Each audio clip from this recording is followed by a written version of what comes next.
Greetings. Today we have the pleasure of sharing with you our 45th Costa Rica Pura Vida Lifestyle podcast series episode that deals with the daily life in Costa Rica and the many questions that arise when thinking about moving here, visiting for a while, how one acquires their legal status, and so on. Becoming a resident of Costa Rica is a very involved process, and thank God we have somebody like Kevin McNamee to see us through. Kevin is the representative for Costa Rica immigration and moving experts.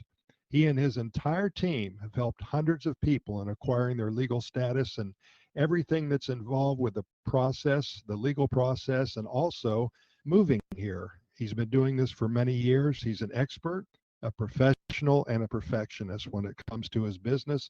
And I'm really happy to have him here with us again, our 45th time. And in the next couple of months, we're recording a series of questions and answers.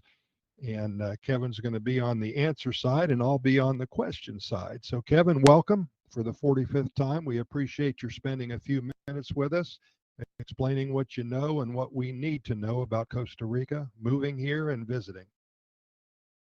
Again, as I frequently say, I appreciate the opportunity to talk with you and your audience, and trust me, I'll try to give you the straight goods every time. I have a proclivity to say, if I have any doubt whatsoever, simply I don't know. I'll have to cover this at a future date as I check the facts. But thank you again for your invitation, and let's fire away and see how I can totally confuse everybody all at once.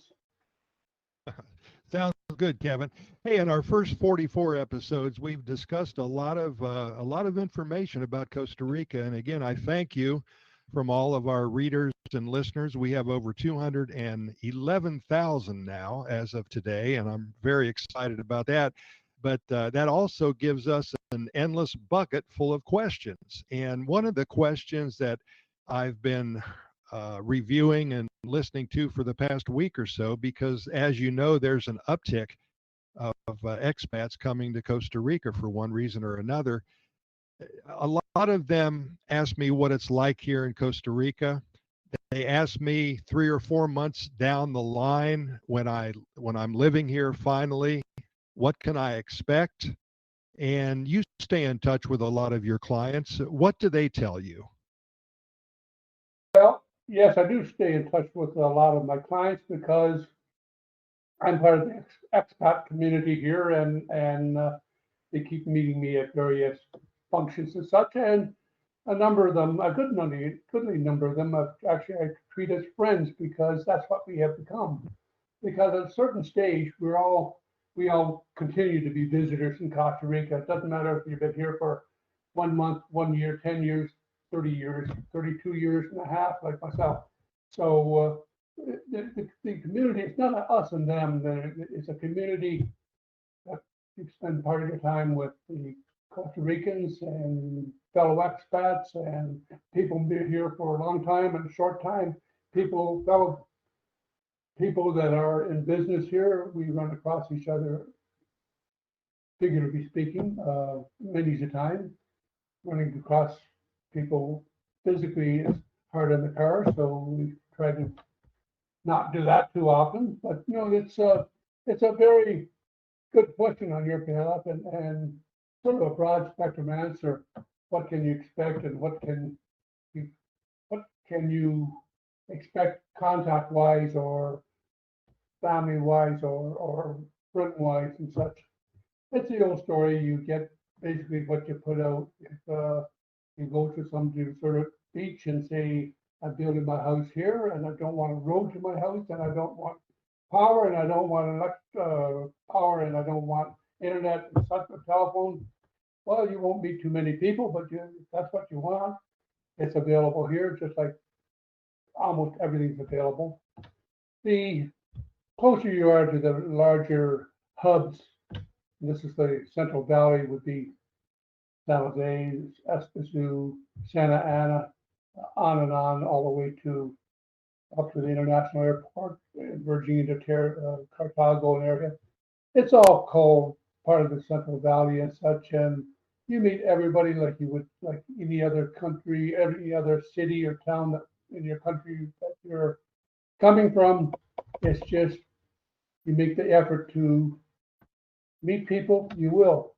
One of the most common areas to meet people, everybody automatically thinks of bars or hook-up bars or whatever.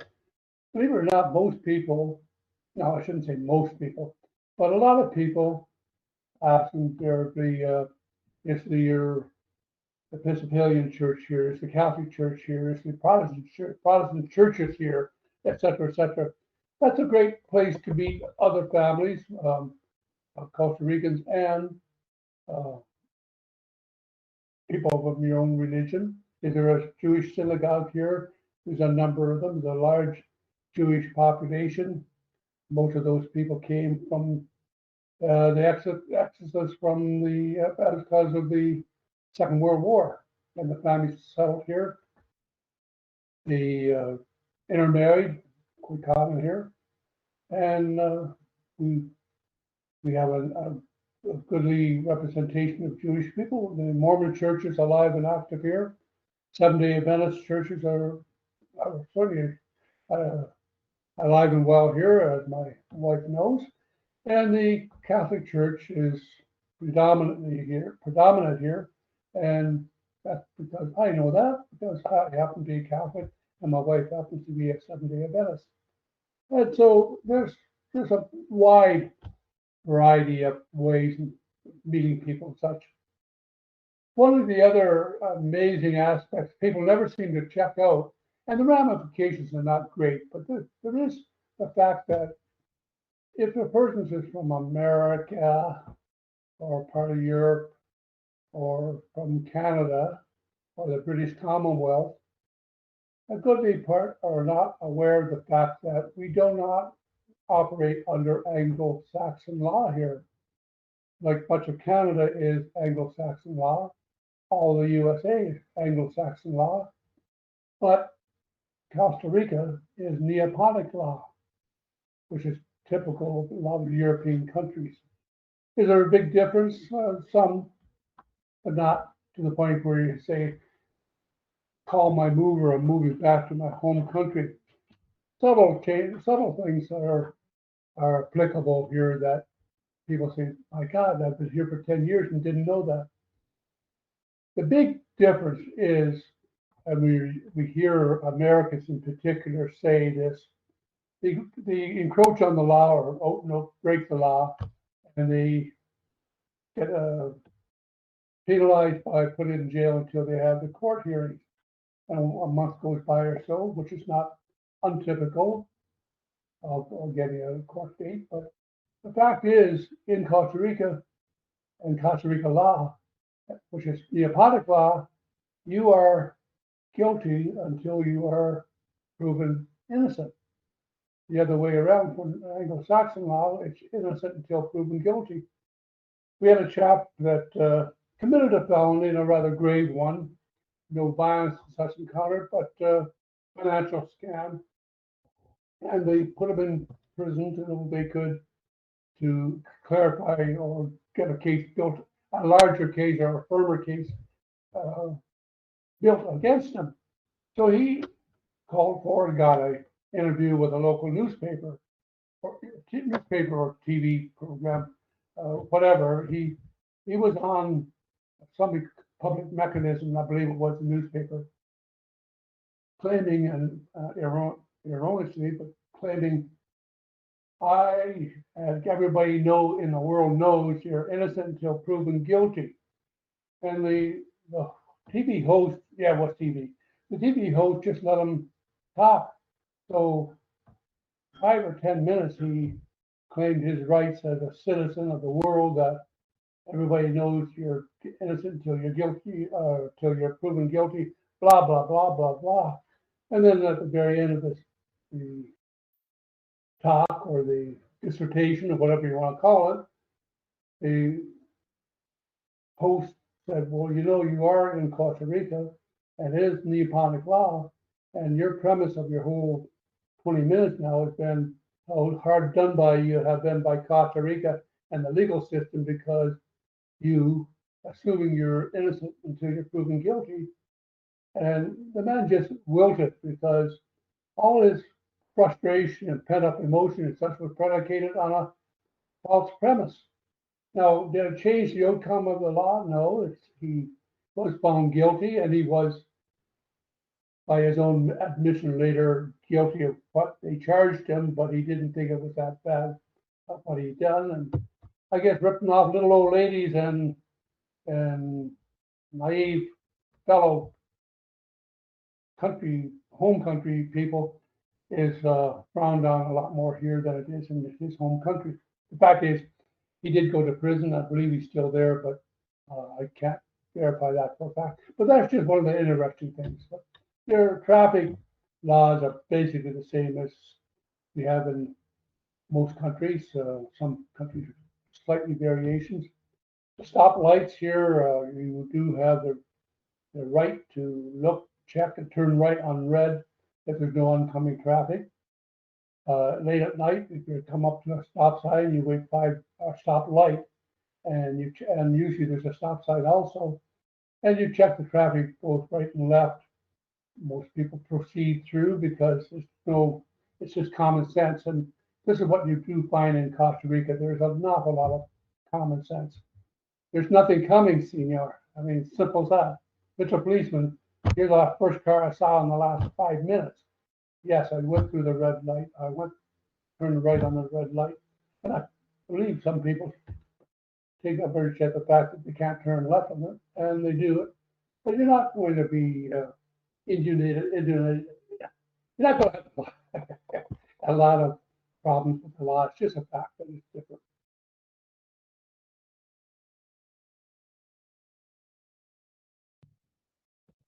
I don't know. Well, that really makes it. Yeah, go ahead. No. I was just going to say, I don't know whether I lost my host or not, but I'll still claim. I'll keep talking if it didn't. So carry on, Skipper. Sorry. No, that really makes a lot of sense. So there are quite a few differences. And one thing I'd like to point out, and it kind of goes along with your answer here today, those expats who move to Costa Rica, they really have the best of both worlds, don't they? They can adapt totally to the Pura Vida lifestyle and just go all in, or if they want to, they can stay Americanized, which a lot of people do. And this is the exact opposite of some of the expat communities in the world, for example, in Nepal, or perhaps in small communities in Peru or Patagonia, where you really have to be all in and your life changes totally. And that's one thing that I liked about Costa Rica.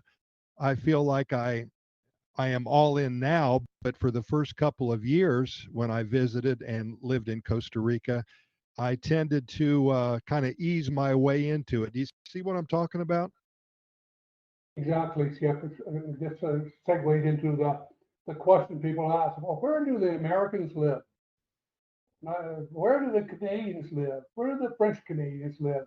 Where do the Italians live? And on and on. You know, people are genuinely interested because they wouldn't ask the question typically, hopefully. But the fact is, there's a standard reply. Don't know, but if you find out, let me know so I can tell people. The fact is, there is no, people do gravitate for a certain period of time to a certain area because out here there's a lot of Americans there. But very quickly realize that they came here for a change. If you wanted to move to Escazú or even Santa Ana, where there is a preponderance of North Americans, not exclusive, but there is a preponderance of them. Well, then why move to Costa Rica? The culture of Costa Rica is so vibrant and so deep and so interesting and so enjoyable and so acceptable or accepting the foreigner that it is, like you just said, it's very easy to walk on both sides of the street. You enjoy their fiestas or festivals, and you celebrate your own July 1st or July 4th or Labor Day or whatever, Father's Day, Mother's Day. They have their days down here. North Americans or other Europeans have their Parents' Day at different dates, but they join Costa Ricans in their celebration. Mother's Day, believe it or not, is about the third largest holiday here in Costa Rica. Easter being the first number one holiday. Literally, the country shuts down for a week or two. Everybody lives at the beach. Everybody enjoys the beach. The traffic jams to the beach is horrendous, but we smart ones know to go early or late. Christmas is very big. But the third largest holiday here in Costa Rica is Mother's Day. And you literally give a small token gift to every female of childbearing age that you know. It's not compulsory or so, but it's appreciated. This is a recognition of the fact that she is a mother or will be a mother. Doesn't have to be your own mother. Parents or people who have lost their parents or their mother in the last year or so, or the last 10 years or last 20 years, always make a trip to the grave site, and if at all possible, the clean up the crypt and the dust off the cross and et cetera, et cetera. It's just another trait or another difference that's enjoyable. Not going to the graveyard is enjoyable. You appreciate the fact that people have that continuity.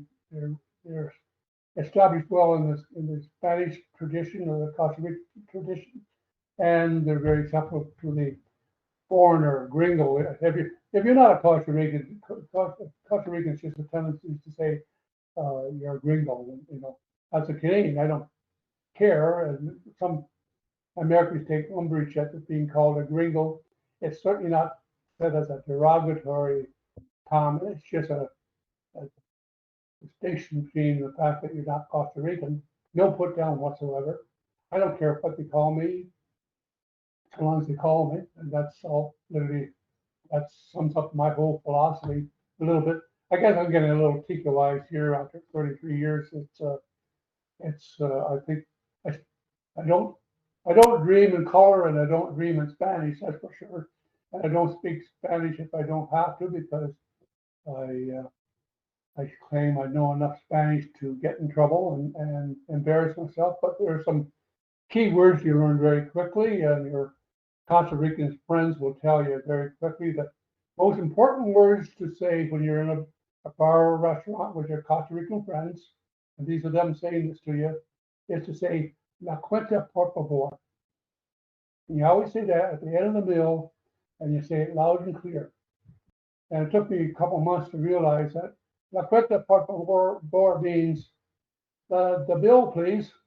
So they thought that was funnier than Hades, as I was paying for every meal for the first 3 or 4 months. My wife and I were paying for it. You know, again, tongue in cheek. You learn very quickly that's what it means and such. But they would try it on and on and on, just as a joke. The Costa Ricans have a wonderful, wonderful sense of humor. When I came here many years ago, and my vast array of jokes was like almost a comedian for them, because there were jokes that they had never heard before. But with my Irish Canadian sense of humor, they got great joy in listening to a friend translate the jokes to Spanish, and he helped by either embellish, making them sound better, or covering the words that weren't applicable. He would suppress it into a local word. A lot of fun. A lot of fun. It's one of the reasons why this is home forever. My wife and I have never lived anywhere else as long as we have lived here in Costa Rica. The Caribbean was a job for both of us. We got transferred down there years and years ago, and came back to Canada to get married, and found very quickly, 20 years later, that we didn't care, 15 years later, that we didn't want to stay in Canada. We wanted the more laid back lifestyle. We had traveled for 7 or 8 years, rather extensively, Mexico, Cayman Islands, Turks and Caicos, and Hawaii, of course, a number of other places. But Costa Rica reached out, almost immediately reached out to us. And well, we arrived here on Thursday or Friday, and Tuesday we both invested enough so we got our legal status as resident investors with the idea of moving here in 25 or 30 years and retire here. Within a year, we were living here full time. I haven't been back to Canada now for 20, 30, 20, 23 years, 24 years. And I'm sure you don't miss it that much at all. Hey, Kevin, we have about 3 or 4 more minutes, and I just wanted to bring up one more point of information, which again goes with everything that you're saying here today, and we do appreciate your time. There's so many small towns, of course, in Costa Rica. I was in a town a few years ago. It's called Tiburon. It's about 1.5 miles, maybe 2 miles from Lake Arenal, up by the Arenal volcano. And I was there about 20 years ago, my first week that I was here in Costa Rica, and it was just a small, laid-back agricultural town. Had a little bit of tourism, but not that much. A few years ago when I went, it was full of gringos. And one might say that that's a bad thing, but what I really noticed was everybody in town, number one, they loved the money coming in from the United States, basically, and Canada. All the gringos there were from either the USA or Canada, a couple from Europe. And number two, what I really liked about it was the Ticos and the Ticas loved their new neighbors. They seemed to really fit in. There was no animosity whatsoever, and all the gringos did was enhance the economy of the town. And so in about 2 minutes, Kevin, can you kind of expand that? You've been here longer than I have, and just a short note on some of the smaller towns that you've seen. Well, yeah, so that big towns, small towns, the common thread is, when people ask, this is a very good question. The people say, well, why do they make Costa Ricans make it so difficult to get a legal status here in Costa Rica? And why do they offer the legal status? They offer the legal status because they want that retired person or the person with funds to invest in a business and such, or just wants to live here and spend money. They want that money, that nice, clean, pristine dollars that come with no pollution to Costa Rica and such. The person has theoretically polluted their home country and then moving here. So they appreciate that cash injection. For every dollar generated by the legal statuses, it generates about $7 or $8, $9 into the economy, being passed on from one person to the other. So that's the big theory. That's the big plus. The second one is, look at the number of day chauffeurs, gardeners, et cetera, to have a job because he has 4 or 5, 3 or 4, 2 or 3, one gringo or North American or foreigner that he does a job for. Does he get paid enough on one? Well, he doesn't charge the gringo 10 times more than he would charge another fellow Costa Rican. He'd probably do it with the Costa Rican for free, but it does generate a lot of money. That's why the country is now promoting the nomad status, which is just a quick pathway for a person who doesn't live in a static situation. In other words, he doesn't go to an office but works online. He can be located anywhere. They want that person and his family to move to Costa Rica and work back home. They're giving very, very attractive incentives. I don't think it's a well thought out program, but better minds than mine have said it is. And I'm a foreigner, so my comments don't mean anything because I've chosen not to become a Costa Rican citizen and thus have a vote. So, just to wind up, it's an industry, and they protect the industry for both the people here, Costa Ricans, and the people moving here are protected by that industry, and the industry being immigration.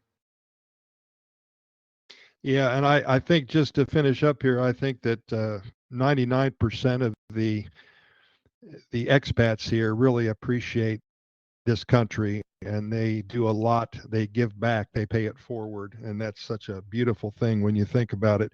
Kevin, it's been a pleasure, of course, and folks, we've posted Kevin's contact information and his website address on the program notes associated with this specific episode. I do want to say that his website address is Costa Rica Immigration and Moving Experts.com. That's Costa Rica Immigration and Moving Experts.com. If you go to that website, on the home page on the top left, he has his WhatsApp phone number there. If you need any of your questions or concerns answered or addressed, he can do that for you immediately. And by the way, if you haven't already, be sure to listen to our first 44 conversations with Kevin regarding, again, residency and everything else there is to know about Costa Rica. If you like what you've heard today, please share our Q&A session with your friends, family on social media. We'd appreciate that. And finally, if you come up with any specific questions or topics that you'd like Kevin to cover, let us know and send your request to my email address at Costa Rica goodnews@gmail.com. That's Costa Rica goodnews@gmail.com. Kevin, thanks again. We'll wrap it up right now, and we'll see you soon for our next conversation together, talking about everything you need to know about acquiring your legal status here in Costa Rica and so much more. Welcome entirely, Skipper. I again enjoyed myself, and I hope the audience enjoyed your questions and my answers. If there's anything they want clarified, please don't hesitate to contact yourself or myself. Thank you, Kevin. My pleasure.